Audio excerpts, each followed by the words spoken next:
सर्वप्रथम मैं अपने परमाराध्य प्रातस्मरणीय परम वंदनीय अर्चनीय श्री सद्गुरुदेव भगवान की अत्यंत कृपामयी मंगलमयी तेजोमयी आनंदमयी ज्ञानमयी प्रकाशमयी रसमयी दिव्य विराट उपस्थिति को यहाँ पर प्रत्यक्ष रूप से अनुभव करते हैं और श्री सद्गुरुदेव भगवान के परम कृपामयी कोमल पुनीत पाद पद्मों में अपनी प्रणति अर्पित करते हुए कोटिशः नमन साष्टांग दंडवत प्रणाम करती हूँ और यही गुरु चरणारविंद में अंतर हृदय से प्रार्थना करती हूँ आप ही का एक अत्यंत लघु यंत्र बनकर आप ही का संदेश सभी भक्तों के समक्ष रख सकूं, ऐसी बल बुद्धि विद्या और विवेक देने की गुरु चरणों से अनंत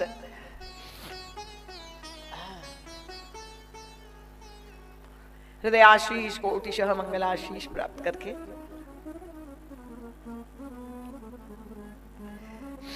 मां गंगा के पवित्र तटवासी सभी रामानुरागी कथा रसिक श्रद्धालु जिज्ञासु प्रबुद्ध एवं सुधी श्रोता महानुभाव वंदनीय मातृशक्ति सुदूर से पधारे हुए सभी भक्तवृंद नामी एवं अनामी सभी विशिष्ट विभूतियां जो यहाँ पर समुपस्थित है अग्रिम पंक्ति से लेकर अंतिम पंक्ति तक भगवत कथा श्रवण करने की पवित्र जिज्ञासा लेकर साधक वृत्ति से आप लोग सब यहाँ पधारे ऐसा मुझे पूर्ण विश्वास है और इसलिए आप सभी प्रभु के चुने हुए श्रोता है जो यहाँ पर उपस्थित हुए हैं। आप सबके चरणों में मेरा बार बार नमन वंदन और प्रणाम स्वीकार करें। आयोजक समिति रामलीला सोसाइटी के सभी सम्मानीय सदस्य वृंद, आइए जिस प्रसंग को केंद्र में रखकर गत 6 दिनों से हम मनन मंथन और चिंतन कर रहे हैं, आज इस मानस ज्ञान यज्ञ की सप्तम संध्या में हम लोग प्रवेश करने जा रहे हैं और निश्चित रूप से कुछ श्रोता नित्य प्रति नए आते हैं तो हमारे परम स्नेहास्पद अनुराग जी कथा का सार संक्षेप कुछ बिंदु आपके सामने रखने का प्रयास करते हैं।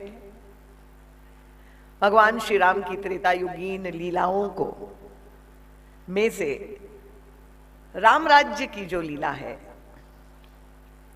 उसमें आने वाली समस्याएं जो बाधक तत्व है उसका निरूपण हम करने का प्रयास गत 6 दिनों से कर रहे हैं और क्योंकि अधिकांश लोग प्रवृत्ति मार्गीय है और भगवान श्री राम ने प्रवृत्ति मार्ग को स्वीकार करके किस तरह से प्रवृत्ति व्यक्ति के जीवन में परम कल्याणकारी हो सकती है, किस तरह से प्रवृत्ति में रहते हुए व्यक्ति धन्यता का बोध कर सकता है। राम राज्य जैसी आदर्श स्थितियां आज भी हम अगर चाहते हैं तो अपने जीवन में निर्मित कर सकते हैं और इसीलिए अपने निज जीवन की जो भी गुत्थियां हैं, चाहे वो हमारे आंतरिक जीवन की हो क्योंकि आप लोग सभी साधक हैं और साधन पथ पर चलते हुए प्रत्येक साधक के जीवन में समस्याएं आती हैं, तो बहिरंग और अंतरंग जीवन में जो समस्याएं आती हैं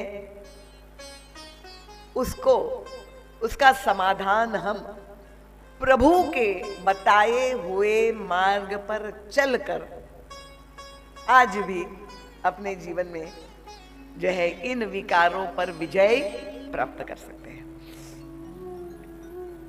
किसी एक पत्रकार ने कल मुझे फोन करके कहा कि दीदी माँ आप लोग एक कथाएं जो सुनाते हैं चाहे वो राम की हो या कृष्ण की हो ये तो सब काल्पनिक बातें हैं, क्योंकि बेचारे कभी, मुझे ऐसा लगता है राजीव जी, 47 साल से भले आप आयोजन कर रहे हैं पर कभी कथा में वो आए ही नहीं होंगे। तो उनके मन में ये संदेह था, तो मैंने उनसे कहा कि ये काल्पनिक ही नहीं है, ये सत्य ही नहीं है, ये परम सत्य है। और मैंने कहा ये इतिहास में जो बताई हुई घटनाएं हैं जिसको आप सत्य मान रहे हैं, आवश्यक नहीं, क्योंकि हमारे पास जो भूतकाल में घटित हुआ है उसका प्रमाण आज हम नहीं उसको प्रमाणित कर सकते हैं। पर रामचरितमानस एक ऐसा सत्य है जिसकी प्रत्येक घटना का प्रमाण आज भी हर व्यक्ति अपने जीवन के द्वारा उसमें प्राप्त कर सकता है। इससे बड़ा प्रामाणिक और परम सत्य का कोई दिव्य ग्रंथ हो ही नहीं सकता। तो हमारे गुरुदेव की व्याख्या का वैशिष्ट्य यही है, केवल त्रेता युगीन लीला नहीं, प्रभु के प्रत्येक अवतार काल में जो लीलाएं संपन्न हुई, परम पूज्य महाराज श्री अपनी दार्शनिक और आध्यात्मिक दृष्टि से उन सारी कथाओं को अपने जीवन से जोड़ करके उसके संदेश को, उसके मर्म को हमारे सामने प्रकट करके, और हम किस तरह से उसे लाभान्वित हो, ये पुराणों की, ये शास्त्रों की, ये अवतारों की लीला के द्वारा, ये महाराज श्री व्याख्या के द्वारा प्रमाणित। पर ये व्याख्याओं को समझने के लिए जो मनोरंजन की आशा से आया हुआ है कथा में, वो तो घोर निराश होगा, क्योंकि आपको वो चकाचौंध नहीं मिलेगी, ना वो संगीत और ना ठुमका और हंसी मजाक मिलेगा। उसके लिए तो आपको अपनी बुद्धि को इस कथा प्रसंग में पिरोना पड़ेगा। इसलिए प्रारंभ में मैं आप लोगों से जब ध्यान करवाती हूं, प्रार्थना करवाती हूं, पता नहीं आप लोगों के पास कौन सा समय का अभाव है कि लोग घड़ी देख करके शनै शनै आते जाते हैं। ये ध्यान और प्रार्थना और वंदना सब व्यर्थ है। पर मैं ये कहती कि ये सबसे महत्वपूर्ण सोपान है कथा का, क्योंकि जब तक आपकी चित्त वृत्तियां, मन अत्यंत चंचल है, दिन भर आप क्या कर्म कुकर्म करके आए हैं, सत्कर्म करके आए हैं, और यहां आप अचानक आप आए और आप कल्पना कर ले कि आपका मन एकदम एकाग्र हो जाएगा, तो ये तो मन का स्वभाव नहीं है, वो तो उछल कूद करता है। इसीलिए हम लोग एकाग्र चित्त होकर नित्य प्रति प्रार्थना करती हूँ, सहयोग आपका, और कोई भी व्यवधान उपस्थित ना हो, इसलिए निवेदित करती हूँ आगे जो बैठे हैं विशेष रूप से, जिसको बीच में उठ करके जाने की संभावना भी है तो कृपा पूर्वक अभी से उठ करके चले जाए, पीछे बैठ जाए। पर व्यवधान किसी प्रकार का न श्रवण में न कथन में हो, ऐसी मेरी आपके चरणों में प्रार्थना है। एक देवी ने मुझे बड़ा सुंदर प्रश्न किया, ये दीदी माँ नित्य प्रति ये चौपाइयां बोलती है, क्या आप समझती है व्यवहारिक जगत में जो हम रहते हैं, संयुक्त परिवार हो, साथ में रहते हो या अकेले रहते हो, पर ये जो राम राज्य में वर्णन किया है, सब नर करई परस्पर प्रीति, बैर न कर कहूं सन कोई, सब निर्दम्भ, ईर्षा द्वेष अहंकार, ये सब पूरी तरह से मिट जाए, क्या ये संभव है? क्या ये प्रैक्टिकल है? क्या? मैंने कहा इस कथा का आयोजन ही यही, उद्देश्य ही यही है, जो 47 वर्ष से प्रतिवर्ष ये वाणी यहाँ गुरुदेव की जो प्रकट होती है, क्योंकि भगवान श्री राम ने, विभीषण के मन में भी ये संदेह हुआ जब युद्ध क्षेत्र में उन्होंने रावण को अस्त्र शस्त्र युक्त होकर, जब वो रथारूढ़ होकर युद्ध के लिए प्रस्तुत हुआ था। मैंने आपके समक्ष वो बात कही थी, गोस्वामी तुलसीदास जी ने ये मन के विकारों को दो रूप में प्रस्तुत किया, एक रोग के रूप में और एक राक्षस के रूप में। तो ये रावण जब खड़ा है उनके सारे परिकर के साथ, और विभीषण जी महाराज जो जीव के प्रतीक है, वे भगवान राम के सामने ये प्रश्न रखते हैं, उनका कोमल हृदय व्याकुल हो गया। रावण रथी विरथी रघुबीरा, देखी विभीषण भय अधीरा। व्याकुल हो गए, नाथ नहीं रथ नहीं तन पद त्राणा, के ही विधि जितब वीर बलवाना।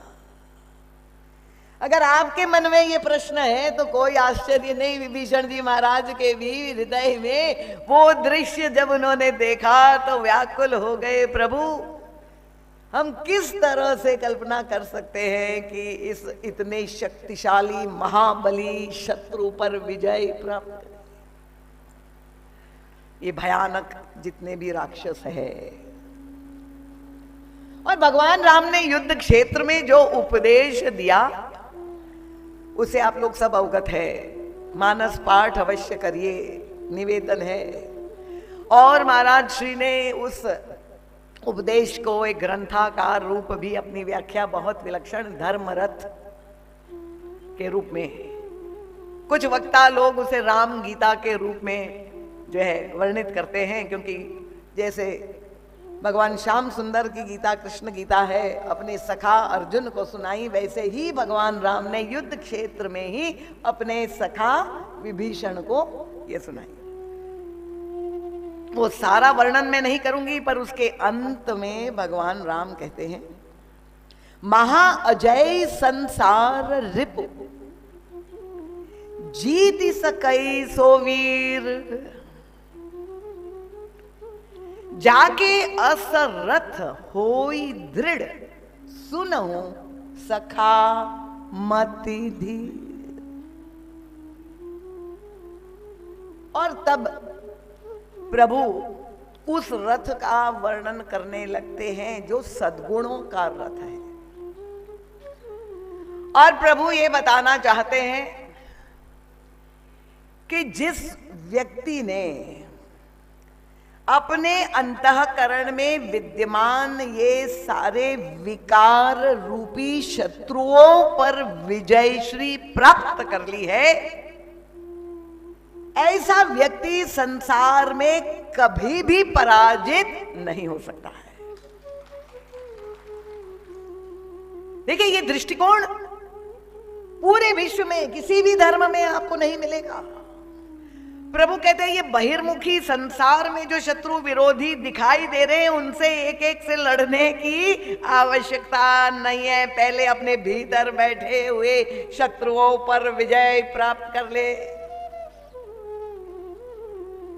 और किस रथ पर बैठकर विजय प्राप्त कर ले तो कहते, सौरज धीरज तेहि रथ चाका, सत्यशील दृढ़ ध्वजा पताका, बाल विवेक दम परहित घोरे, क्षमा कृपा क्षमता रथ जोड़े, ही सब जन सारथी सुजाना। बहुत लक्षण एक एक पर परम पूज्य महाराज ने धर्म रथ पे व्याख्या की। आप जरूर उस ग्रंथ को पढ़े। काफी ग्रंथ तो समाप्त हो गए हैं, पर जो शेष है और आप लोगों ने नहीं लिए हैं तो जरूर विवेक जी की सेवाओं का लाभ लेकर आधे दाम में मिल रहे हैं, तो जरूर उसको आप धन्यता, क्योंकि सारे प्रसंगों पर चर्चा नहीं हो सकती। तो भगवान राम बताना चाहते महावीर वो है। देखिए, हमारे यहां भारतवर्ष में महावीर चक्र दिया जाता है।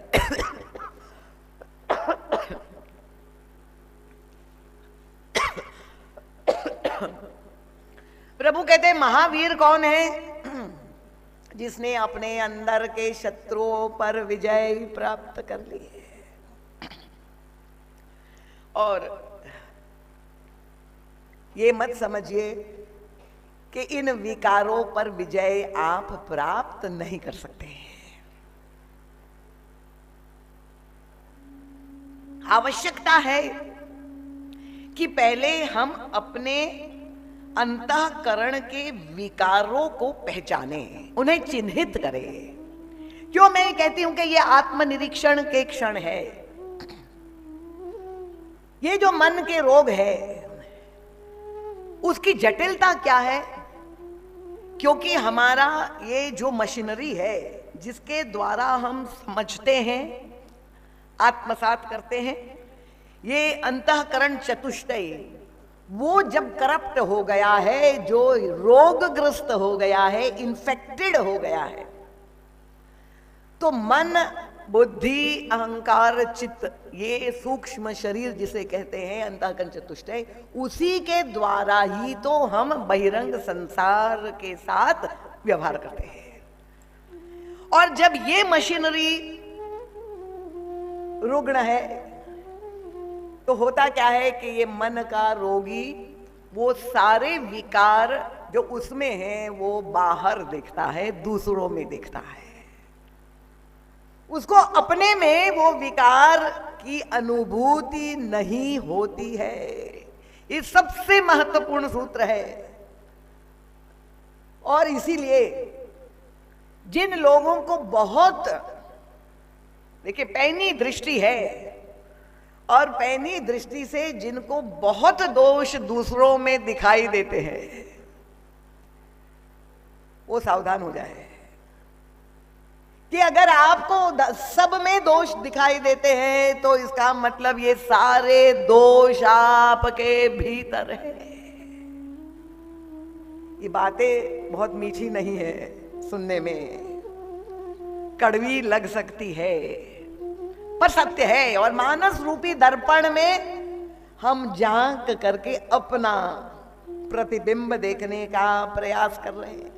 यही गोस्वामी तुलसीदास जी का उद्देश्य है। मन के रोगों की चर्चा सबसे अंत में उन्होंने की। उनका तात्पर्य यही है कि पूरे मानस का आपने पारायण कर लिया, पाठ कर लिया, 108 बार कर लिया, पर क्या आप मन के रोगों से मुक्त हुए? ये बहुत बड़ा प्रश्न चिन्ह है। क्योंकि मानस की फलश्रुति उन्होंने बताई, कल मैंने आपके सामने कही थी, सतपंच चौपाई मनोहर जानी। केवल 5-7 चौपाई, पूरी मानस को याद करने की जरूरत नहीं। जानी जे नर उर धरे, केवल सुन करके एक कान से दूसरे कान पे निकाल देने वाली बात, श्रवण के बाद वो नीचे हृदय में उसको उतारे, वहां वो रक्त बन जाए और तब हमारे पूरे अंतर जीवन का शोधन हो, उर धरे।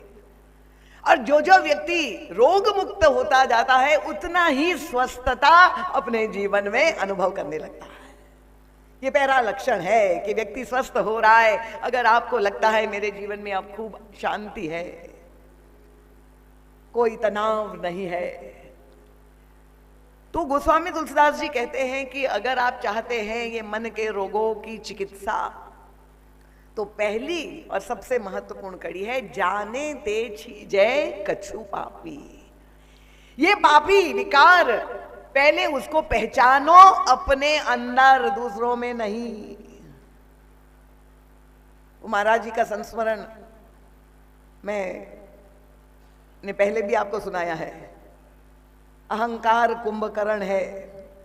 ये दिल्ली में रामकृष्ण मिशन में कथा सुनाने के लिए जब महाराज श्री गए और स्वामी जी से पूछा कि किस विषय पे आप सुनेंगे, तो स्वामी जी ने कहा कि आप कुंभकर्ण को अहंकार का प्रतीक बताते हैं, आप इसी पर व्याख्या करें। परम पूज्य महाराज श्री ने बहुत विस्तार से व्याख्या की।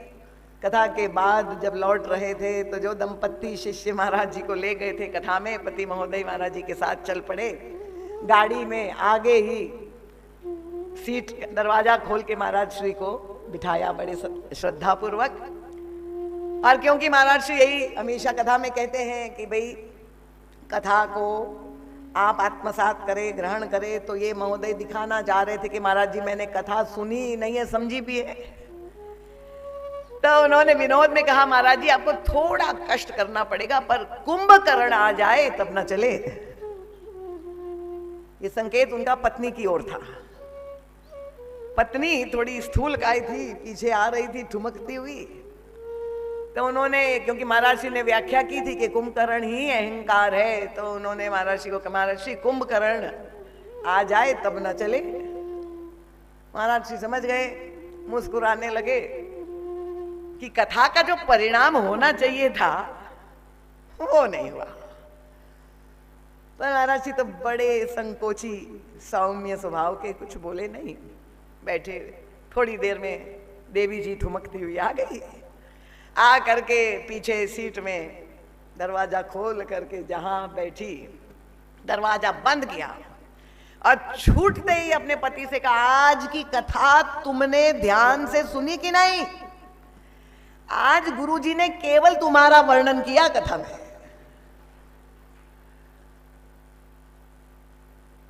अब आप देखिए, पति महोदय समझ रहे हैं कि मेरी पत्नी अहंकारी है, कुंभकर्ण है। अब पत्नी महोदया समझ रहे मेरा पति कुंभकर्ण है। महाराज जी ने विनोद किया। महाराज जी ने कहा, अच्छा है भाई, रामायण में मैंने राम और कुंभकर्ण का युद्ध तो पढ़ा था, पर आज मैं कुंभकर्ण से कुंभकर्ण का युद्ध देख रहा हूं। तो बात यह है कि हमारे अंदर कुंभकर्ण जगा हुआ है। कथा का उद्देश्य ये है, अपने अंदर हमें खोजना है, ना कि दूसरे में वो सारे विकार। तो ये जो ईर्ष्या की वृत्ति है, राग द्वेष की वृत्ति है, भेद बुद्धि है, जिसका प्रतीक मंथरा है। और जब मैं ये आपके समक्ष कहती हूं कि मंथरा अभी मरी नहीं है, रावण अभी मरा नहीं है, भले राजीव भैया लाखों रुपया खर्चे हर साल रावण को जलाने में, पर रावण अभी मरा नहीं है। और तब भगवान श्री राम ये बताना चाहते हैं कि हम अगर चाहते हैं तब प्रभु हमारी सहायता करेंगे, जब तक जीव का सहयोग नहीं होगा। कितनी अद्भुत प्रभु की लीला है। हमारे क्षितिज बेटे ने यह प्रश्न किया था कि प्रभु 30 बाणों का प्रयोग कर रहे हैं और रावण की 20 भुजा 10 सिर कट रहे हैं, और फिर भी रावण नहीं मर रहा है और नए सिर और नई भुजाएं निकल आ रही। कितना बड़ा चमत्कार है। ये मोह की वृत्ति की प्रबलता की ओर इंगित कर रही। और प्रभु लगातार पूरे युद्ध क्षेत्र में रावण के सिर और भुजाएं फैली हुई। प्रभु लीला में दिखा रहे कि इतने थक गए, पसीने की बूंदें आ गई, पर रावण नहीं मर रहा है। और तब देखिए मानस को क्यों गहराई से पढ़ने की आवश्यकता है। तब प्रभु ने जाकर विभीषण को की ओर देखा और उनसे पूछा, भले मानुष तुम्हारा बड़ा भाई कैसे मरेगा?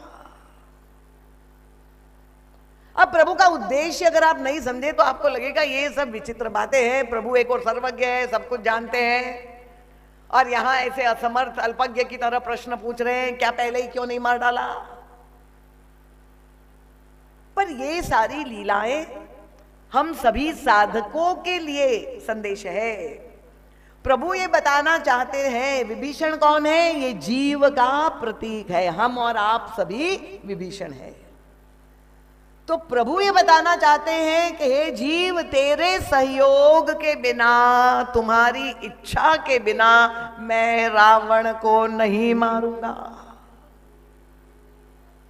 और विभीषण से पूछा, बताओ कैसे मरेगा? विभीषण ने कहा, प्रभु आप 30 बाण का प्रयोग करें, 31वां बाण चलाइए, रावण की नाभि, केवल उनका सिर और भुजा काटने से वो नहीं मरेगा। नाभि में अमृत कुंड है, उस नाभि पर जब 31वां बाण आप चलाएंगे और वो अमृत कुंड सूख जाएगा, तब रावण की मृत्यु होगी। अब ये उपाय विभीषण जी ने बताया है भगवान राम को, और उसी पद्धति से प्रभु ने उसका वध किया है। 31वां बाण चलाया और नाभि पर और तब रावण की मृत्यु हुई। पर इस लीला का तात्पर्य कैसे है, हमारे जीवन से ये कैसे जुड़ती है? महाराज श्री कहते हैं ये नाभि कुंड वो चित्त की ओर इंगित किया है कि ये मोह की जो वृत्ति है वो हमारे चित्त में जो संस्कार है जन्म जन्म के, 84 लाख योनि के, एक जीवन के नहीं। जब ये शरीर समाप्त हो जाएगा, सूक्ष्म शरीर निकल करके जो भी गति उसके कर्म के अनुसार प्राप्त करेगा, तो ये सारे संस्कार जो हमारे चित्त में हैं, जैसा अभ्यास हमने किया है, वो संस्कार बनके हमारे साथ जाएगा। और ये सारे संस्कार चित्त में स्टोर हाउस वो संग्रहित है। और इसलिए गोस्वामी तुलसीदास जी प्रभु से यही प्रार्थना करते हैं, प्रभु मैंने बहुत प्रयास किया, बहुत साधना की। योगी लोग यही तो योग साधना करने का प्रयास करके क्या कहते हैं, योगस् चित्त वृत्ति निरोधा। ये चित्त पवित्र हो जाए, ये सारे संस्कार जन्म जन्मांतर के मिट जाए, ये योग साधना के द्वारा प्रयास किया जाता है। पर जो भक्त योगी होता है वो प्रभु से प्रार्थना करता है, प्रभु हमारे प्रयास से ये चित्त शुद्ध नहीं हो पाएगा, आपकी कृपा का बाण, 31वां बाण की आवश्यकता है। और जब जीव ने बताया कि वो चाहता है कि मोह मिट जाए, तब जा करके प्रभु वो 31वां बाण चलाते हैं और तब मोह नष्ट होता है। तो अगर आप लोग नहीं चाहते हैं कि मोह मिटे, अब हमारा मोह कहां कहां फैला हुआ है ये तो आप ही लोग जानते हैं जो यहां बैठे हैं शरीर से। पर कितने लोगों का मन कहां कहां भटक रहा है, किसी का घर में, किसी का मकान में, किसी का गाड़ी में। यही तो प्रभु ने विभीषण जी से कहा, जननी जनक बंधु सुत दारा तन धन भवन सुहृद परिवारा। ये चारों ओर पतले पतले धागे आसक्तियों के, ये मोह की प्रबलता। तो इसीलिए निश्चित रूप से रावण का वध प्रभु करेंगे, पर आपको पहले प्रार्थना तो करनी पड़ेगी कि प्रभु ये मोह मिट जाए, ये विकार मिट जाए। तो ये जो प्रश्न था देवी का कि हमारे अंतःकरण में जो ईर्ष्या की वृत्ति इतनी जल्दी उत्पन्न हो जाती है, ये ईर्ष्या की वृत्ति कैसे मिटे मानस में, उसमें क्या संकेत है? तो उसका बहुत ही सुंदर सूत्र, क्योंकि ये जो व्याख्या है महाराज श्री, मैं कहती हूँ ना, यथार्थ रामायण है। ये हम सबके जीवन के लिए गाइड बुक है, हैंड बुक है। अगर आप अनुभव करते हैं, पहले ईर्ष्या की वृत्ति को पहचाने और फिर कैसे उस पर हम विजय प्राप्त कर सकते हैं, उसकी औषधि क्या है, उसका उपाय क्या है। तो वो प्रसंग कहां पर आपको मिलता है? हनुमान जी महाराज की लंका यात्रा में वो मिलता है। सुंदरकांड का पाठ आप लोग सब करते हैं, कुछ लोगों को कंठस्थ होगा। उसमें श्री हनुमान जी महाराज वो दूसरे आचार्य है निवृत्ति मार्ग के। अभी तक हम भरत जी महाराज की जो चर्चा कर रहे थे वो प्रवृत्ति मार्ग के आचार्य हैं। उनका लक्ष्य क्या है?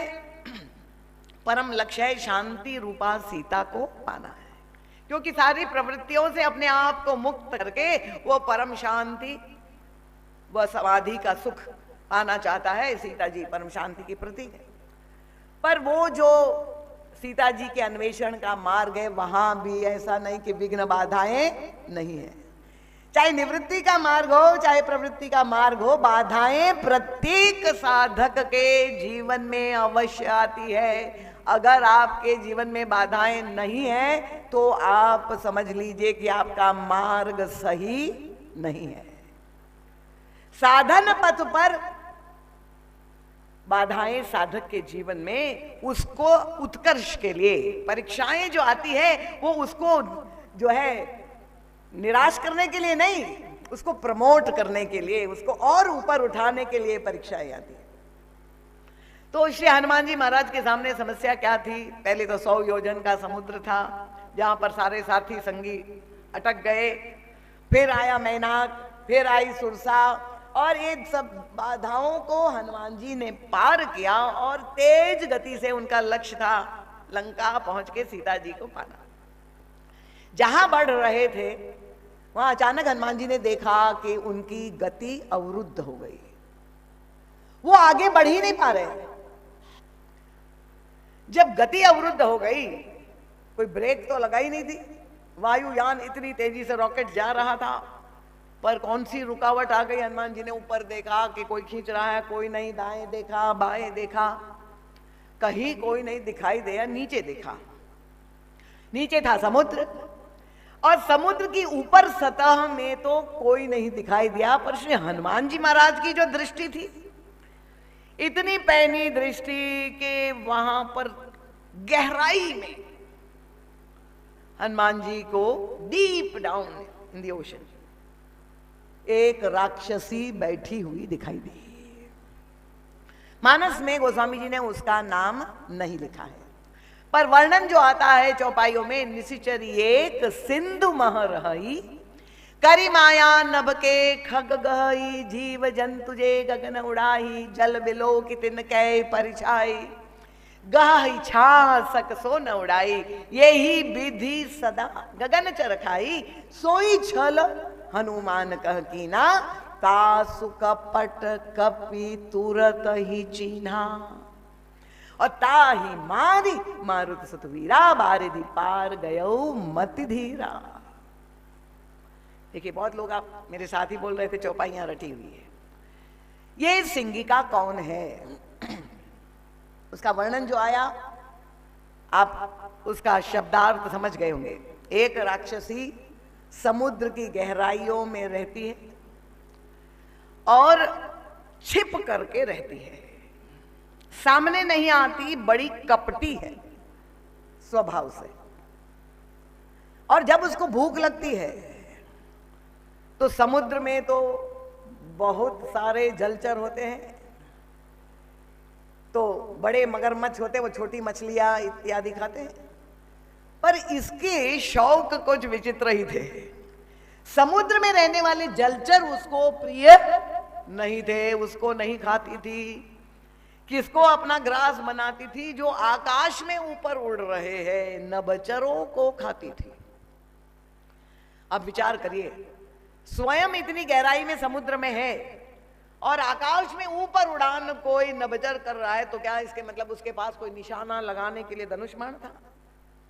नहीं। कोई बंदूक थी, पिस्टल, रिवॉल्वर? नहीं। तो कैसे नभचरों को खाती थी?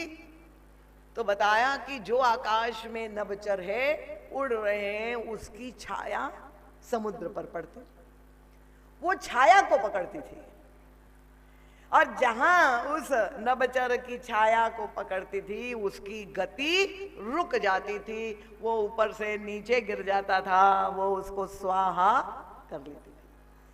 यही विधि सदा गगन चर खाई, और सोई छल हनुमान कह कीना। जब हनुमान जी उड़ते हुए जा रहे, ऐसी विशाल हनुमान जी महाराज का स्वरूप कल्पना करिए, आकाश में जा रहे हैं, और तब उनकी छाया भी इतनी विशाल हो गई है, और संगिका को लगा कि आज बहुत अच्छा भोजन मिल गया, पकड़ लिया। हनुमान जी की गति अवरुद्ध हो गई, पर हनुमान जी ने उनको पहचान लिया और तत्काल उसका वध कर दिया। और तब गोस्वामी तुलसीदास जी जो उपमा दे रहे हैं, ये तो महाराज से ही पकड़ पाए। देखिए, ताही मारी मारुत सुत वीरा, ये महावीर कौन है? जिसने अपने अंदर के विकार को पहचान करके तत्काल उसका वध कर दिया।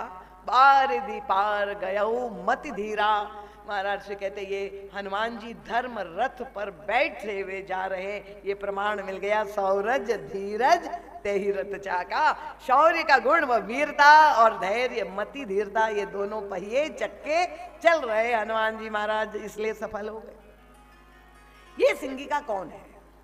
अब आज के बच्चे जिनके गुरु गूगल बाबा है, तो वो तो हर प्रश्न के लिए गूगल में ही खोजते हैं, और जब आप जाके गूगल में खोजेंगे तो भौतिक जगत की जितनी भी खोज अन्वेषण है, अगर कोई एनसाइक्लोपीडिया है या कोई बायोलॉजी की बुक है कि जहाँ इतनी योनियाँ, इतनी स्पीशीज का रिसर्च साइंटिस्ट ने किए, तो वो खोजेंगे कि ऐसा भी कोई क्या पशु, कोई जानवर, कोई ऐसा जो है जलचर होता है क्या? तो परम पूज्य महाराज जी कहते हैं कि ये ऐसी राक्षसी, ऐसा वर्णन किसी बायोलॉजी के टेक्स्ट में, ग्रंथ में आपको नहीं मिलेगा। अगर उसको खोजना है तो आप थोड़ा सिर नीचे झुकाइए और अपने हृदय में अगर खोजेंगे तो वहां बैठी हुई छिपी हुई आपको अवश्य मिलेगी। ये सिंगिका कौन है, महाराज श्री व्याख्या करते हैं। मैंने कहा तुलसीदास जी तो ये चौपाइयां लिख करके चले गए, पर युग तुलसी आए, अवतार जो एक महापुरुष अवतार पुरुष का हुआ, और तब 500 वर्ष बाद उन्होंने हमें वो पहचान करवाई, परिचय करवाया। ये सिंगिका मानस में नाम नहीं है, पुराणों में जो है नाम मिलता है कि ये निशिचरी का नाम सिंगिका है और ये राहु की माता है। राहु और केतु, ये नाम से तो आप सब अवगत होंगे और काफी लोग पीड़ित भी होंगे। तो ये राहु केतु की माता है। राहु माँ तुमाया मलिन मारी मारुत सुत, वो स्वामी जी ने लिखा है जो है वो रामाज्ञा प्रश्नावली में, एक ग्रंथ में। महाराज श्री कहते हैं ये सिंगिका कौन है, और ये सिंगिका कौन से विकार की प्रतिनिधित्व कर रही है। महाराज श्री कहते हैं ये ईर्षा वृत्ति की प्रतीक है। अगर आप चाहते हैं कि हमारे अंतःकरण में ईर्षा वृत्ति समाप्त हो जाए तो पहले आप खोजिए सिंगिका को। कहाँ रहती है ईर्षा की वृत्ति? ये सिंगिका उनका समुद्र की गहराइयों में रहती है। और ये समुद्र कौन सा है? तो तुलसीदास जी ने हमारी सहायता के लिए कहा कि ये जो 100 योजन का समुद्र है जिसको हनुमान जी आकाश मार्ग से पार कर रहे हैं, वो आज भी है, हमारे जीवन में है। कौन सा? इनका कुणप अभिमान सागर भयंकर घोर। ये देहाभिमान की वृत्ति, मैं शरीर हूं, ये देहात्म बुद्धि, यही 100 योजन का समुद्र है। कठिन तो नहीं हो रहा है? समझ में आ रहा है कि नहीं सबको? कठिन हो रहा है? पचाना कठिन हो रहा है कि सुनना कठिन हो रहा है? समझ में आ रहा है? देहात्म बुद्धि, क्योंकि शास्त्र कहता है कि तुम आत्म स्वरूप हो, तुम सच्चिदानंद हो, पर हमारी अनुभूति क्या है? Because we have falsely identified ourselves with the physical body. स्थूल शरीर से हमने अपनी पहचान जोड़ ली है। ये मिथ्या शरीर को ही हमने सत्य मान लिया है, आत्म स्वरूप मान लिया है। ये देहात्म बुद्धि ही 100 योजन का समुद्र है। समझ में आ गया? कुणप अभिमान सागर भयंकर घोर, कैसा समुद्र है इनका? अमित अवगाह दुस्तर अपार। इसको पार कर पाना किसी भी बंदर के लिए संभव नहीं था। देह वृत्ति से ऊपर उठना, देह भाव से ऊपर उठना। हम नित्य प्रति जब ध्यान करते हैं तो यही अपने आप को एलिवेट होने का प्रयास करते हैं, एक डायमेंशन ऊपर, देह भाव से नहीं, मन शरीर से, भाव शरीर से हम प्रभु के धाम में बैठे। देह वृत्ति से, स्थूल जगत से अपने को अलग करके ऊपर उठने का प्रयास। तो ये जो समुद्र है उसमें कौन रहता है? उनका नक्र रागादि संकुल मनोरथ सदा। राग द्वेष ईर्षा मद मोह मात्सर्य, नाना प्रकार के जलचर इस देहाभिमान के समुद्र में निवास करते। तो उसमें से ये ईर्षा रूपी जलचरी कहां रहती है? जो भी व्यक्ति की अवस्थिति देह में है उसके अंतःकरण में निश्चित रूप से सिंगिका निवास करती है। पर स्वभाव से क्योंकि वो बड़ी कपटी है इसलिए सामने दिखाई नहीं देती, छिप करके रहती है।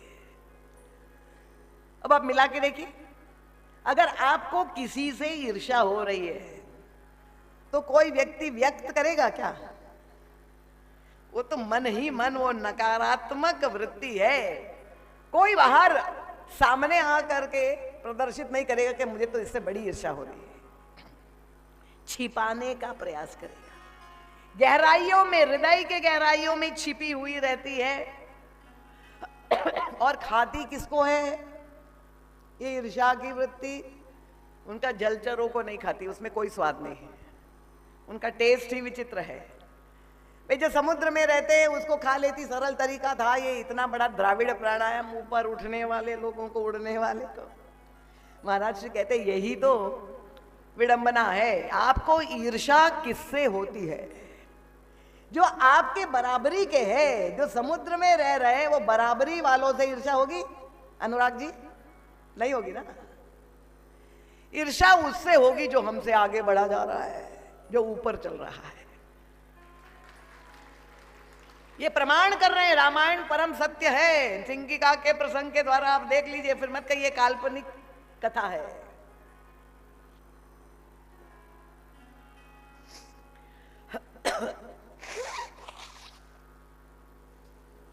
और तब उसके खाने का तरीका क्या है? बड़ा विचित्र। कोई अस्त्र शस्त्र उसके पास नहीं है, और अन्य जितने भी राक्षसों के साथ युद्ध हुआ तो कोई ना कोई शस्त्रधारी। ये छाया पकड़ती है। छाया का मतलब क्या हुआ? ये सारी गुत्थियां देखिए, साधना की है। महाराज श्री ने कहा व्यक्ति कितना ही गोरा क्यों ना हो, कल्पना दूध जैसा गोरा हो, पर उसकी छाया कैसी होगी? किस रंग की होगी? काली होगी। सब सहमत है ना, सर्वमत से। छाया जब भी होगी तो श्यामता लिए हुए होगी, काली ही होगी। और ये जो सिंगिका है, जिसकी पैनी दृष्टि है, वो उसी कालिमा की को पकड़ती है। इसका मतलब क्या हुआ कि अगर कोई व्यक्ति आगे बढ़ रहा है हमसे, और ऐसा हमें नकारात्मकता भाव उत्पन्न हो रही कि हम पिछड़ रहे हैं, तो हमें उनका उत्कर्ष सहन नहीं होता है, तो हमारी अंतःकरण की सिंगिका ये कालिमा खोजने लगती। कालिमा का मतलब उस व्यक्ति के परछाई जो है, इसके जीवन के दोष। क्योंकि कोई भी व्यक्ति पूर्ण नहीं है, एक पुरुषोत्तम ही पूर्ण है ना, बाकी जितने भी मनुष्य है उसमें कोई ना कोई अपूर्णता अवश्य है। और ये सिंगिका वही कमजोरी, वो विकार, वो दोष को खोजती है। और उसको अगर पता चला, अरे ये व्यक्ति पेपर में आ गया, ये बालक जो है फर्स्ट क्लास, फर्स्ट डिस्टिंक्शन, पूरे उत्तर प्रदेश में यूनिवर्सिटी में फर्स्ट आया, समाचार छप गया, फोटो। अब जैसे ही देखा, अब उनका भी बालक ने 12वीं की परीक्षा दी थी, पर वो तो डिस्टिंक्शन छोड़ दीजिए। और तब उसने कहा, अरे तुम्हें पता नहीं है, ये इसीलिए फर्स्ट आया, गोल्ड मेडलिस्ट हुआ, क्योंकि उनका चाचा वाइस चांसलर है। खोज निकाला नकारात्मकता, कुछ ना कुछ कमी कहीं से कहीं खोज करके कैसे उसको गिराए। तो ये ईर्ष्या की वृत्ति दोष दर्शन करवाती है दूसरे में, ताकि जो आगे बढ़ रहा है किसी भी तरह से वो नीचे गिर जाए। तो ये नकारात्मक वृत्ति जब हृदय में आती है, हनुमान जी महाराज जैसा साधक जो सजग हो, जो धर्मरथ पर बैठा है, ऐसा नहीं कि नहीं आती है। क्यों? क्योंकि तुम देहाभिमान में निवास कर रहे हो। अगर तुम आत्म स्वरूप में स्थित हो तो वहां तो द्वैत है ही नहीं। सब सियाम राम मैं सब जग जानी। जब मैं राम हूं, सब राम है, तो सब एक ही है, तो ईर्ष्या किससे करेंगे? ईर्ष्या के लिए तो द्वैत भाव चाहिए ना। जब अद्वैत है, सब सच्चिदानंद रूप है, तो आप किससे ईर्ष्या करेंगे? तो देह भाव में जो स्थित होता है, उसके अंतःकरण में ये छिपी रहती है। और अगर आप उसको पहचान ले और तत्काल उसकी हानिकारक पक्ष को समझ करके उसका वध कर दे, तब तो आपको शांति रूपा सीता की प्राप्ति हो जाएगी। और नहीं तो आपकी गति वहीं अवरुद्ध हो जाएगी और आप देहाभिमान के समुद्र में नीचे गिर जाएंगे और ईर्ष्या के ग्रास हो जाएंगे। और ये ईर्ष्या की वृत्ति केवल संसारी व्यक्ति नहीं, बड़े बड़े महापुरुषों के जीवन में, तपस्वी महापुरुषों के जीवन में भी दिखाई देती है। कृपया इस कथा का उल्टा अर्थ मत लीजिएगा कि अगर महापुरुषों के जीवन में है तो हमारे जीवन में है तो क्या बात है, कोई बात नहीं, हम तो मनुष्य है भाई, संसारी है, हमारे यहाँ तो हो गई। पर ये ईर्ष्या को अगर आपने मार नहीं डाला तो वो कितना अकल्याण करती है, क्योंकि वो दोषों को जन्म देती है। राहु और केतु उसके पुत्र है। और अगर आप जीवन में परेशान हैं कि आज राहु की महादशा चल रही है और केतु मुझे पकड़ रहा है, बहुत कष्ट पहुंचा रहा है, और आप ज्योतिषियों के पास अगर कोई बैठे हैं तो बुरा ना माने ज्योतिषी जी महाराज, पर ये तो अध्यात्म का शिविर है। अगर आप राहु केतु से बचना चाहते हैं तो पहले आप उसकी मां को मार डाल लीजिए, तो कोई पुत्र जन्म ही नहीं लेगा। राहु केतु का प्रश्न ही नहीं। साधक, क्योंकि क्या है, अगर ये नकारात्मक वृत्ति उत्पन्न हुई और ईर्ष्या के बाद मात्सर्य उत्पन्न होता है। अब एक व्यक्ति आगे बढ़ रहा है, मैंने देखा अंदर ही अंदर बुरा लग रहा है, पर कुछ व्यक्ति ऐसे वो चुपचाप बैठे रहे थे कि ठीक है, जलन हो रही है, बुरा लग रहा है, पर कुछ नहीं कर सकते, क्या करेंगे। अब मेरे पास तो ये गाड़ी है, पर मेरे पड़ोसी बंगले में तो जो 8 गाड़ियां हैं सब BMW है। अब कहाँ अच्छा लगेगा। अंदर ही अंदर मन में जो है महसूस करके आदमी एक तो रह जाता है। और दूसरा व्यक्ति वो है कि उसे कहता है नहीं, अगर उसके पास 8 गाड़ी है तो मैं भी पुरुषार्थ करूंगा, अगले साल 16 गाड़ी मेरे पास, मैं और पुरुषार्थ करूंगा। तो ठीक है, यहां तक तो कोई आपत्ति नहीं कि आपके मन में वो आगे बढ़ने की, ये उसका एक सकारात्मक पक्ष है। एक बालक को बुरा लगा कि मैं दूसरी नंबर पे आया और मुझसे आगे ये परीक्षा में उत्तीर्ण हुआ, तो मैं और मेहनत करूं और पढ़ूं और अगली बार परीक्षा में मैं फर्स्ट नंबर पे आ जाऊं। यहां तक तो बिल्कुल ठीक है।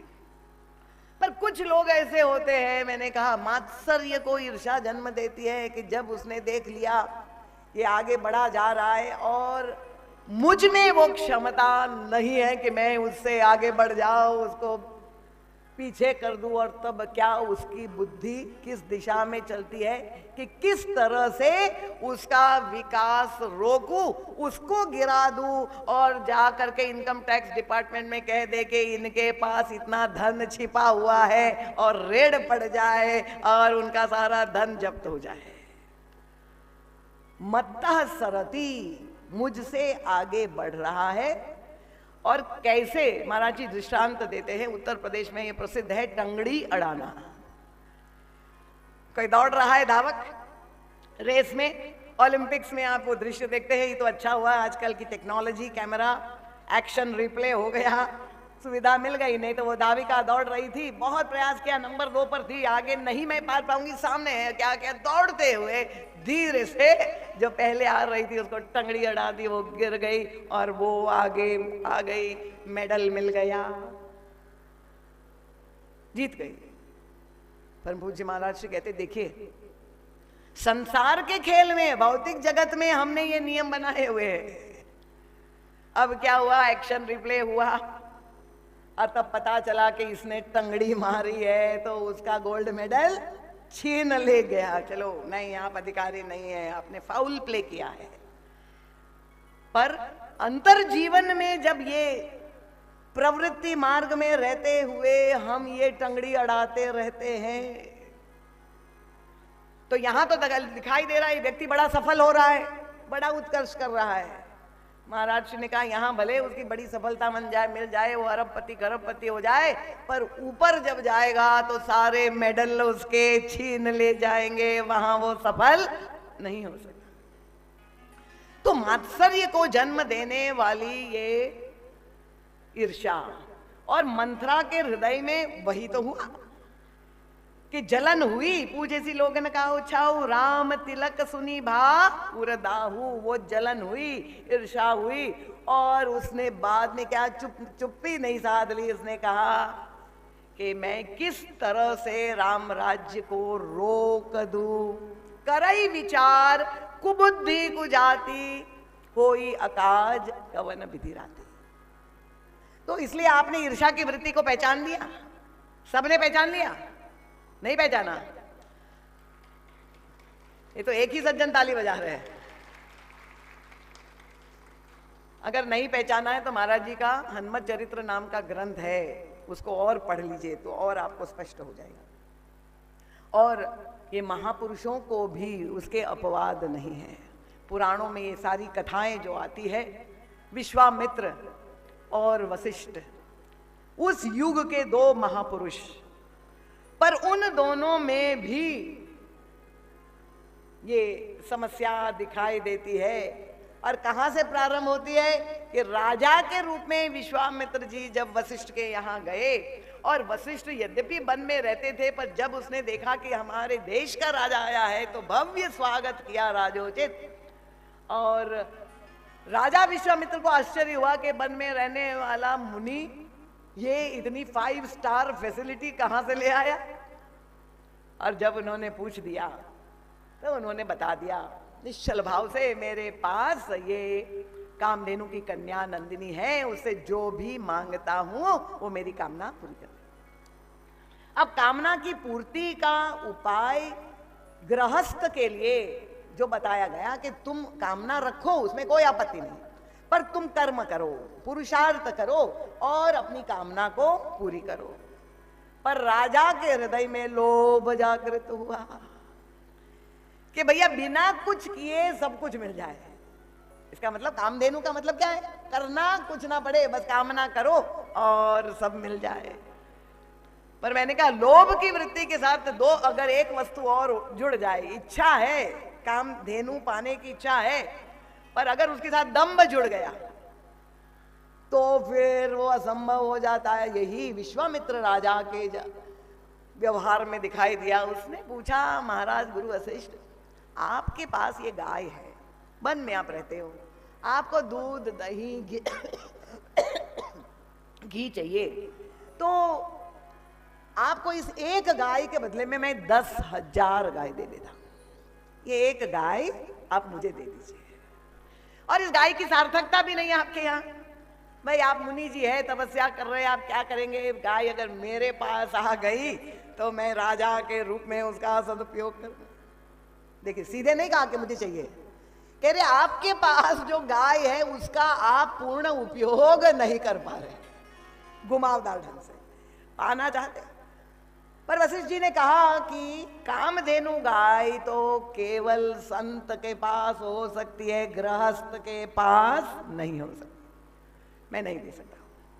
और तब विश्वामित्र जी के अब दिखाई देता है कि ये जो उनके अंतःकरण में मात्सर्य की वृत्ति उत्पन्न हुई कि उन्होंने जब मांगा, अगर आप नहीं देंगे तो आप कामना जब उदित हुई, और कामना से क्रोध, और क्रोध के बाद संघर्ष, युद्ध, आक्रमण, हिंसा, सारा क्रम, फिर भी सारी सेना परास्त। अब ये जो ईर्ष्या मात्सर्य की वृत्ति विश्वामित्र जी के हृदय में उनको प्रेरणा करती है कि ये साधारण अस्त्र शस्त्र से मैं विजयी नहीं हो पाऊंगा, क्योंकि वशिष्ठ जी के पास ब्रह्मदंड है, तो मैं दिव्यास्त्र प्राप्त करूं, और दिव्यास्त्र प्राप्त करके फिर से युद्ध करते, आक्रमण, फिर असफल हो गए ब्रह्मदंड के सामने। तब उन्होंने कहा ये अस्त्र शस्त्र, ये क्षात्र तेज, ये सब व्यर्थ है, मैं अब तपस्या करके ब्रह्मर्षि पद प्राप्त। तो अभी तक उनकी ईर्ष्या की वृत्ति, मात्सर्य की वृत्ति उनको ब्रह्मर्षि पद है, तपस्या करने के लिए प्रेरित करती है। और ऐसा घोर तपस्या का क्रम कि ब्रह्मा जी को प्रकट होना पड़ा, बाध्य हो गए, और प्रकट होके कहा बधाई हो, जय हो, आज से सारा संसार तुम्हें ब्रह्मर्षि विश्वामित्र कहेगा। अब आप राजर्षि नहीं है, क्षत्रिय नहीं है, अब आप ब्राह्मण बने। पर क्या विश्वामित्र जी के अंतःकरण की ईर्ष्या वृत्ति मिट गई? जब सारे शिष्यों ने कहा बधाई महाराज, अब तो आप प्रसन्न हो जाइए, उनका सारा संसार आपकी जयकार कर रहा है, उनका क्या खाक संसार कर रहा है, वशिष्ठ ने तो अभी तक नहीं कहा। प्रतिस्पर्धा।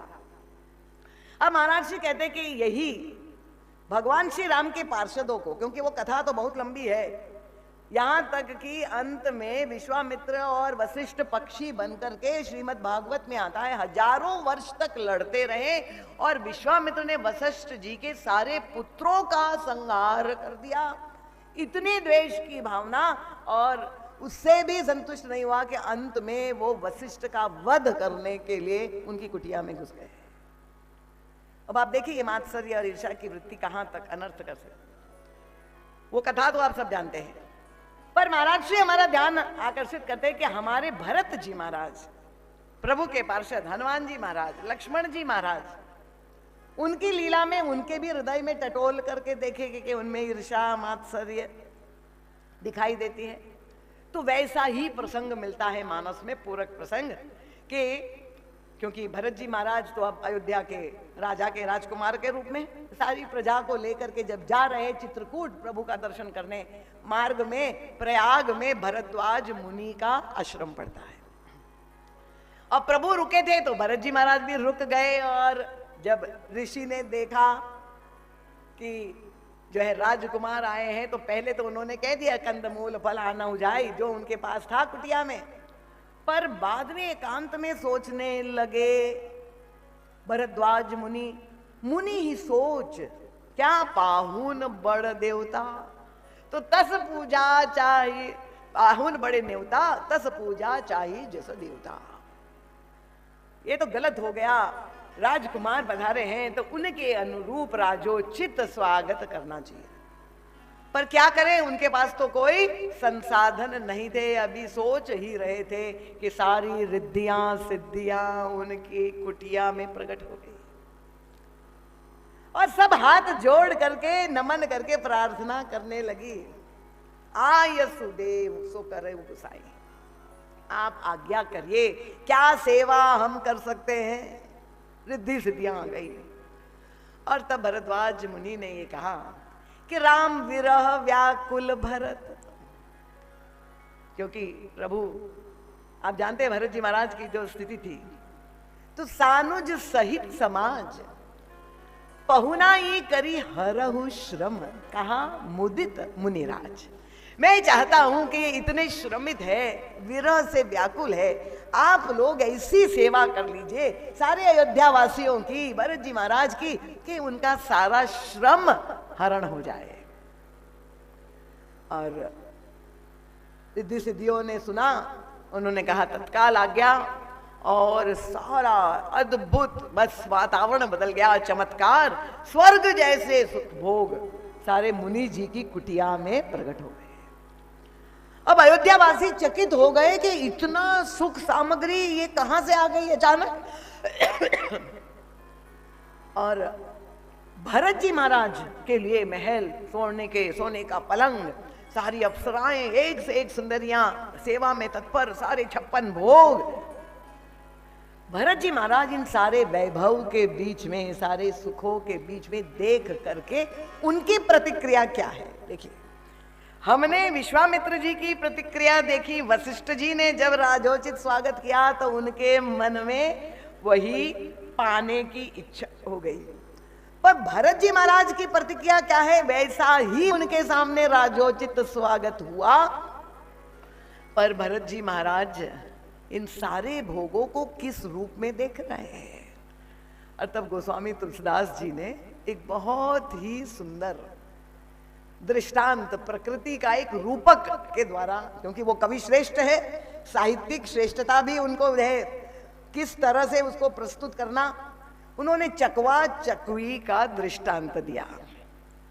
ये चकवा चकवी दो पक्षी, जिसके लिए काव्यात्मक रूप से ये माना जाता है कि दोनों नर और मादा दिन भर साथ में रहते हैं, और रात के समय दोनों अलग हो जाते हैं।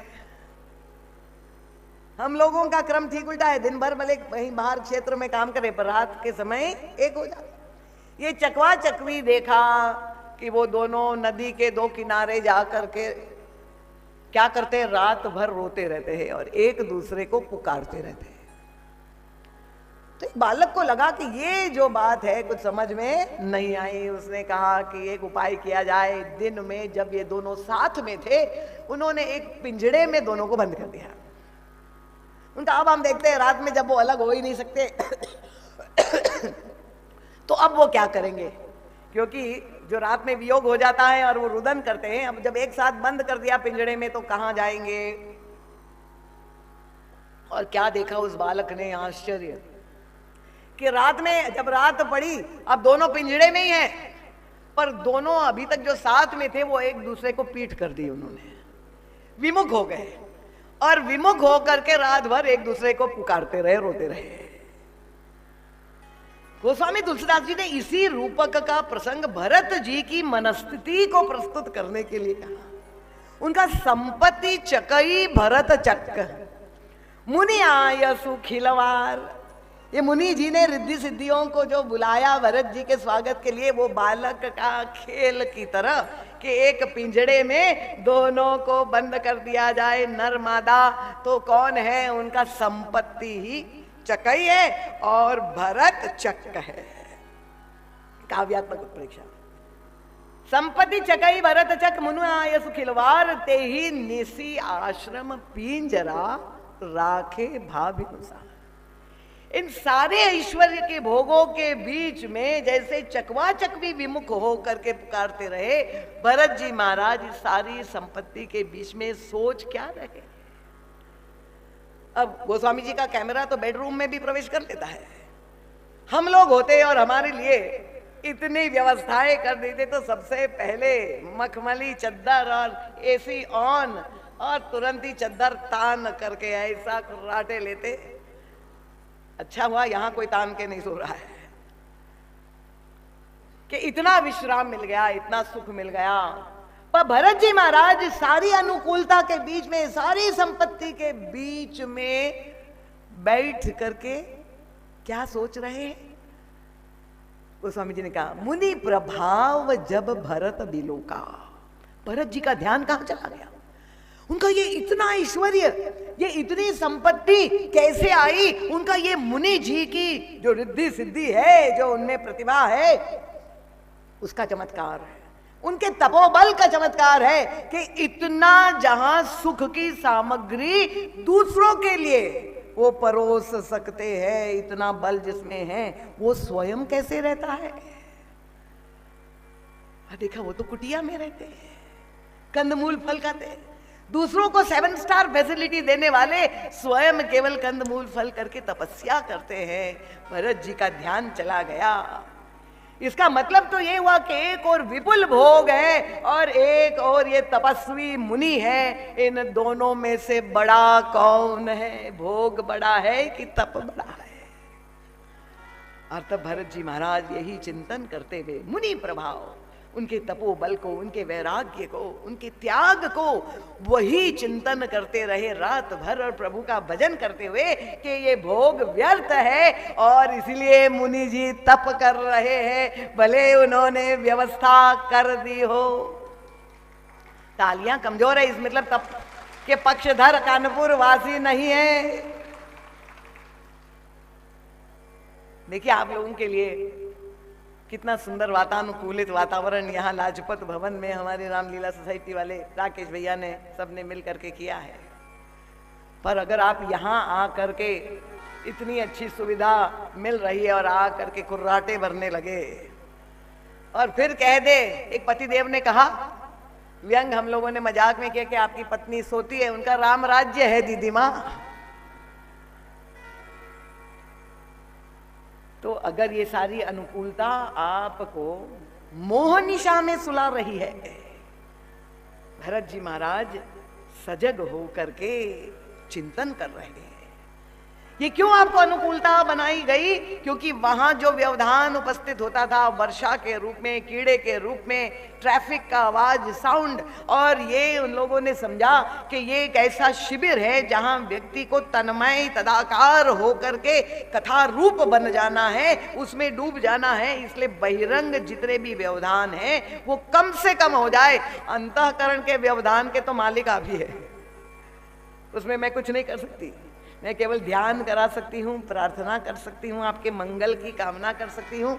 कितना ही शरीर अस्वस्थ हो पर पूरी शक्ति लगाकर आपको उद्बोधन दे सकती हूँ, इतना ही कर सकती हूँ, पर शेष कार्य तो आपका है। ये ट्यूबलाइट है क्या? थोड़ी देर बाद बैठ गए। अब एक व्यक्ति ताली बजाता है तब दूसरे शुरू करते हैं। तो आप लोग प्रस्तुत है, भरत जी महाराज को लेश मात्र ईर्ष्या नहीं। क्यों ईर्ष्या नहीं हुई? क्योंकि सुखों के प्रति, वैभव के प्रति आपकी महत्व बुद्धि होगी, तब तो आप ईर्ष्या करेंगे। अगर आपके लिए ये सारे सांसारिक भोग तुच्छ है तो क्यों ईर्ष्या करेंगे आप किसी से? और इसलिए मैं आपसे प्रार्थना करती हूँ, क्योंकि आप कानपुर वासी है, गंगा तट वासी है, और जो भी लोग नित्य प्रति श्राद्ध और तर्पण करते हैं, क्योंकि हम अपने पितरों को रोज याद करते हैं। अब मान लीजिए कि जो देवांगत हो गए हैं और स्वर्ग लोक चले गए, तो आप तो ये समझेंगे कि बहुत प्रसन्नता, मेरे दादाजी स्वर्गवासी हो गए। पर स्वर्ग में भी छुटकारा नहीं है। गोस्वामी तुलसीदास जी कहते हैं, आप में से कितने लोग स्वर्गवासी होना चाहते हैं? हाथ ऊपर करिए। अभी नहीं, अभी नहीं, अरे कभी भी जब ईमान आए। कितने लोग स्वर्ग जाना चाहते हैं? बिल्कुल, आप लोग सत्यवादी है, हाथ ऊपर करिए। कितने लोग स्वर्ग जाना चाहते हैं? बाप रे बाप, तब तो मुझे कथा कहनी ही पड़ेगी। मैं तो सोच रही थी कि समाप्त कर दूं। इतने वर्षों से आप लोग कथा सुन रहे हैं, स्वर्ग के देवताओं का स्थिति नहीं पता क्या स्थिति है। गोस्वामी जी ने कहा, यहां तो ईर्ष्या का रोग है, पर ये तो कर्म भूमि है, यहां तो आप ईर्ष्या है तो आप कोई प्रयत्न पुरुषार्थ कर सकते हैं, पर स्वर्ग में तो ईर्ष्या इतनी मात्रा में है और वहां आप कुछ नहीं कर सकते। स्वर्ग हूं मिटत न सावती, और जितने पुण्य आपने किए हैं उतना बैंक बैलेंस की थैली लेके आप जाएंगे ऊपर। इतनी सुख की सामग्री आपको मिलेगी, चांदी का सिंहासन, सोने का, इतनी अप्सराएं, जितना आपने किया है, किसी को 2, किसी को 4, किसी को मेनका, किसी को रंभा, जितना पुण्य आपने किया है वैसी सुख की सामग्री मिलेगी। और स्वर्ग के देवता क्या करते हैं? वो पड़ोसी को देख करके जलते रहते हैं कि मेरी अप्सरा तो ऐसी है, उसकी देखो, कर कुछ नहीं सकते। और देवता की तो बात छोड़ो, स्वर्ग के राजा इंद्र की स्थिति, वो भी ईर्ष्या से मुक्त नहीं है। किससे ईर्ष्या हो गई? कथा आप सुन रहे इतने वर्षों से, बताइए इंद्र को किससे ईर्ष्या हो गई? आप दुबे जी मत बोलिए, आप तो 60-70 साल से कथा सुन रहे हैं। स्वर्ग के राजा को किससे ईर्ष्या हो गई? हाँ हाँ, देवर्षि नारद से। अब बेचारे देवर्षि नारद क्या कर रहे थे? तपस्या कर रहे थे। महात्मा जी समाधि में बैठे हुए थे, उनको कोई भी सांसारिक भोग नहीं चाहिए थे, वो तो तपस्या में लीन थी, समाधि लग गई थी और भगवान का दिव्य माधुर्य का पान कर रहे थे छक करके। और इस महात्मा को तपस्या करते हुए स्वर्ग के राजा को ईर्ष्या हो गई। भले मानुष तेरा क्या बिगाड़ रहे हैं?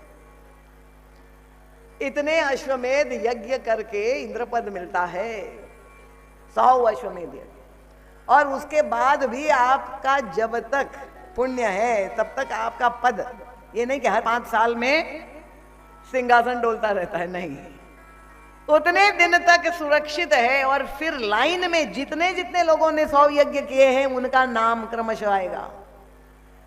पर इनको चिंता क्या हो गई कि ये मुनि जी तपस्या कर रहे हैं, वो क्यों कर रहे हैं? देखिए, कल्पना से, उनका यथार्थ से, ईर्ष्या का यथार्थ से कोई मतलब ही नहीं, केवल काल्पनिक भय। लगता है तपस्या कर रहे होगे, क्या सर्वश्रेष्ठ वस्तु क्या है? इंद्रपद। आप लोग भी जाना चाहते हैं ना स्वर्ग? अब स्वर्ग में अगर कोई इंद्र बनना चाहता है तो भी मुझे बता दीजिए। और तब ये चिंता हो गई कि स्वर्ग पद से बड़ी वस्तु संसार में कुछ नहीं है। मुनि जी तपस्या इसीलिए कर रहे हैं कि वो स्वर्ग का पद पाना चाहते हैं। इस मुनि जी की तपस्या भंग करो। अब ये कथाएं तो आप सब मालूम है, पर महाराज जी कहते विभीषिका देखिए सिंगिका की, स्वर्ग का राजा महान पुण्यात्मा इंद्र, और नारद कौन है? इतने बड़े तपस्वी महात्मा, दोनों धर्मात्मा, पर एक पुण्यात्मा वाले धर्मात्मा को दूसरे तपस्वी महात्मा से ईर्ष्या हो गई। केवल बुरे लोगों के मन में ही ईर्ष्या नहीं होती, ये ब्रह्म निकाल दीजिए, अच्छे से अच्छे व्यक्ति के भी इसलिए तो कहा गया कंचन तजना सहज दिया का नेह, पर मान बड़ाई ईर्षा दुर्लभ तजना है। जबकि देवर्षि नारद कोई स्वर्ग पद पाना नहीं चाहते थे, वो तो आत्मानंद में डूबे हुए, समाधि में ब्रह्म पद पाने के लिए वो डूबे हुए थे, समाधि का सुख ले रहे थे।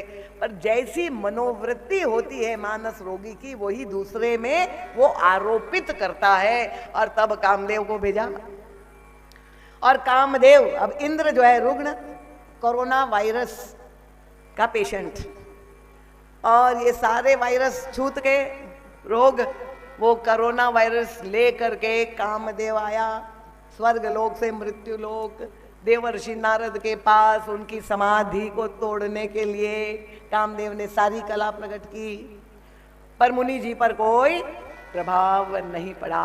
और तब घबराया कामदेव, मर गए। अब ये मुनि की तपस्या खुली और उन्होंने अपने तप का तेज दिखाया, मुझे जला देगा। तो क्षमा मांगकर चरणों में गिर पड़ा, मैं नहीं आया हूं, मुझे भेजा गया है अपने को बचाने के लिए। अगर क्रोध आए तो इंद्र पर, मुझ पर ना कृपा कर देना। और जो प्रशंसा करके कामदेव चला गया, महाराज कहते ये प्रशंसा का भोजन मुनि जी ने कान से ग्रहण कर लिया। और जो इंद्रियां भूखी बैठी है, वो वायरस भी साथ में चला गया। जिस मुनि जी ने काम क्रोध लोभ तीनों पर विजय प्राप्त कर ली थी, वो देवर्षि नारद के हृदय में वो कोरोना वायरस बैठ गया। ईर्षा जो इंद्र से चली थी, वो अब देवर्षि के भी हृदय में आ गई। और अब किससे ईर्षा हो गई देवर्षि को? देखिए, बड़े प्रसंग पढ़ करके बड़ा कष्ट होता है, पर ये यथार्थ सत्य है। कितना सावधान होने की आवश्यकता है। इतनी तपस्या करके भी अगर पतन हो सकता है। देवर्षि नारद हंसी के पात्र हो गए। अगर उन्होंने सजग होकर अपने अंदर की ईर्ष्या को पहचान लिया होता, यद्यपि गुरु ने समझाया कि प्रतिस्पर्धा किससे हो गई, सीधे भगवान शंकर से, कि मैं जा करके सुनाऊं किसको, गुरु जी को सुनाऊं। चेले को होड़ अगर होती है तो सीधे गुरु से ही बराबरी करता है। सेवक जो है होड़ करता है सीधे स्वामी से कि हम बराबरी करें। भाई, उनको कैसे चांदी की थाली में खाने और हमको स्टील की थाली। जय विजय की वही कथा है। और तब क्या हुआ, शंकर जी चकित हो गए। जैसे ही पहुंचे उनको लगा संत आए हैं, राम कथा सुनने को मिलेगी। और देवर्षि ने कहा नहीं, आज एक नई कथा, इनोवेशन, मार चरित शंकर ही सुनाई, पूरी काम कथा सुना दी। और तब भी शंकर जी तो दुखी हो गए। महात्मा को हो क्या गया है, ये अस्वस्थ हो गया, ये रुग्ण हो गया है मेरा चेला। गुरु की करुणा, कैसे बचा ले अपने बालक को। उन्होंने कहा बार बार बिनवा मुनि तो ही जिमिया कथा सुनायो मोही, तिमी जनियारी सुनायो कबहू। मुझे सुना दी तो सुना दी, फर्स्ट एंड लास्ट। उनका अगर भगवान विष्णु पूछे तो मैं चले वो प्रसंग दुरायो, तो प्रसंग चल भी जाए तो छिपा लेना। अब इसकी व्याख्या कर रहे हैं क्या देवर्षि नारद, बताओ। शंकर को मुझसे ईर्ष्या हो गई। ईर्ष्या स्वयं में है, देख रहे अपने गुरु में। शंकर को मुझसे ईर्ष्या हो गई। उनको लगा कि मुझे अब ये कॉम्पिटिटर मिल गया, अभी तक मैं काम विजेता था, ये दूसरा महात्मा आ गया और मैंने तो काम पर क्रोध भी नहीं किया, शंकर जी ने तो काम को जला दिया था, तो मैं वन अप गुरु से हूं। और इनको ईर्ष्या हो गई, इसलिए कह रहा है किसी को मत सुनाना, मेरा प्रचार ना हो जाए, इसीलिए जलन हो गई शंकर जी। और ये ईर्ष्या विस्तृत होते हुए भगवान में भी ईर्ष्या दिखाई देने लगी देवर्षि नारद को। मनुष्य में तो छोड़ दीजिए, भगवान विष्णु में भी उनको दिखाई दिया ये भी विकारों से ग्रस्त है। तो इसलिए ये मन के विकार, उसकी विभीषिका, उसकी भयानकता अगर हम समझेंगे, स्वीकार करेंगे और अपने हृदय में खोजेंगे। यहाँ जितने लोगों ने श्रवण किया है वो सहमत है कि नहीं कि सिंगिका ईर्ष्या है? आप लोग मानते हैं कि नहीं कि सिंगिका हमारे हृदय में है? कोई ताली नहीं बजा रहा है। मानते हैं ना? अगर इतना भी मान लिया तो भी कथा का फल मिल गया। जाने ते चीजें के छुपाती, अगर हम स्वीकार कर लें कि मेरे अंदर ये विकार है और हम असमर्थ है इन विकारों को दूर करने के लिए, तब तो हम गुरु की शरण में जा करके ये प्रार्थना करेंगे कि बचाओ प्रभु, रक्षा करिए, रक्षा करिए, रक्षा करिए। हम असमर्थ है। ये शरणागति का मतलब क्या हुआ? पर हम लोग तो संतों के पास जाके जो लिस्ट है, गाड़ी दीजिए, बंगला दीजिए, बेटा दीजिए, पोता दीजिए, पता नहीं क्या क्या, अंतःकरण शुद्धि, हमारे घर में राम राज्य अगर नहीं है तो जिम्मेदार आप स्वयं है। ये असंभव नहीं है, आज भी हो सकता है, आपके द्वारा हो सकता है। प्रभु परम कृपालु है और भरत जी महाराज के साथ चलेंगे तो निश्चित रूप से वो परम लक्ष्य को आप प्राप्त कर लेंगे। इन शब्दों के साथ आप सबके चरणों में बार बार नमन, वंदन और प्रणाम करती हूँ। महाराज जी के सत्साहित्य का लाभ अवश्य लीजिए। भरत चरित्र, हनुमत चरित्र नाम के ग्रंथ जो है उसमें ये सारी व्याख्याएं आपको प्राप्त होगी और अपने निधि ध्यासन के लिए एक पृष्ठ कम से कम नित्य प्रति अगर आप अध्ययन करेंगे तो आपके जीवन का रूपांतरण होगा, ये मुझे पूर्ण विश्वास है। प्रातः काल प्रार्थना अनुष्ठान में हमारे राजीव भैया के गृह पे एगमोर विला रानी घाट में आप लोग सब 9 से 12 सब आमंत्रित हैं। और जो महाराज श्री की कथा है, क्योंकि आप और हम सब बड़भागी है। तुलसीदास जी को तो हमने नहीं देखा, पर युग तुलसी के काल में हम लोग जन्मे और उनका ये चिंतन हमें मिला है। युग तुलसी के पहले के लोग तो वंचित रह गए इस चिंतन से, और 100 सालों से इस धरा पर महाराज श्री का चिंतन निरंतर प्रवाहित हो रहा है, पुस्तकों के माध्यम से, कैसेटों के माध्यम से, चैनलों के माध्यम से। तो महाराज श्री की वाणी को बहुत ध्यान से नित्य प्रति चैनल से आप जुड़िए, लाइक और सब्सक्राइब करिए और नित्य प्रति ये कथा प्रसंग को एकांत के क्षणों में थोड़ी देर के लिए 2 मिनट 5 मिनट के लिए श्रवण करें तो निश्चित रूप से शनै शनै आपके जीवन में परिवर्तन होगा। बोलिए सियावर रामचंद्र भगवान की। जब रोग मुक्त हो जाए तो व्यक्ति और स्वस्थ हो जाता है, अस्वस्थ हो जाता है तो भगवान के नाम के जयघोष में अपने आप उल्लास तरंगायित होता है, मुझे कहना ना पड़े। बोलिए गंगा मैया की जय। देखिए कितना अंतर है, स्वयं ही आप सुन लीजिए। बोलिए सत्य सनातन धर्म की जय, संत समाज की जय, पूज्यपाद गोस्वामी तुलसीदास जी महाराज की जय, श्री हनुमंत लाल महाराज की जय, श्री भरत लाल महाराज की जय। बोलिए सद्गुरुदेव भगवान की जय। बोलिए पूज्य दीदी जी महाराज की जय। श्री राम किंकर